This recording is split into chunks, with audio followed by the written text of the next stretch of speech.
All right, I think it's time for a little tour. We're done. Well, kind of done. Mostly done.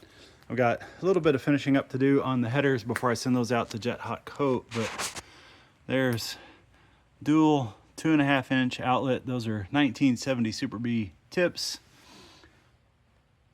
I didn't, and maybe I should have taken a lot of recordings or as I went along, or maybe some kind of stop motion and deal with taking a bunch of pictures, but honestly, cutting a bunch of little tubes and welding them together is just not all that exciting, if you ask me. Every single one of those angles is something that had to be cut and fitted together, and it's all cut from mandrel bends ordered from Summit.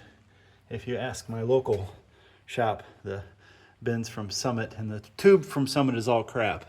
Of course, there's tons and tons of cars running around with Summit Racing homemade exhaust systems. Just finished up the hangers, so I still got to do some brushing and painting on those to make that look better. I'm probably not going to bother with grinding those down to make them smooth, but I did kind of just want to give you a tour of what this has been. The obligatory oil catch pan from Chrysler there. I'd like to leak. This one leaks from the rear main seal, even though it's been replaced 3 times. Let's see. So there's one of my 3-inch collectors that I added that were neck down to 2.5-inch.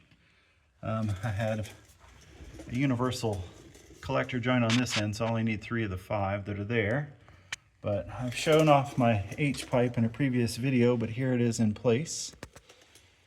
Then we have to, the reason why this all, again, is like this, the reason this sticks down is this bit of frame right there. And there was actually another piece of frame that ran right into the headers, but was not used on the 69 and later vehicles. It wasn't even installed. It was, I guess, for the manual transmission, and they changed their manual transmission. So these headers actually originally ran into that frame, and I about lost my mind cutting it out, but I did cut it out. I can't get a good picture of it, so I won't show you. But we can then see out of my H-pipe then, where I go back up because we're now clear of all the frame bits. Got my flex pipe and my V-band clamp. And then I don't know if I should have done it this way or not, but I built the mount there for the exhaust straps, and I doubled it up.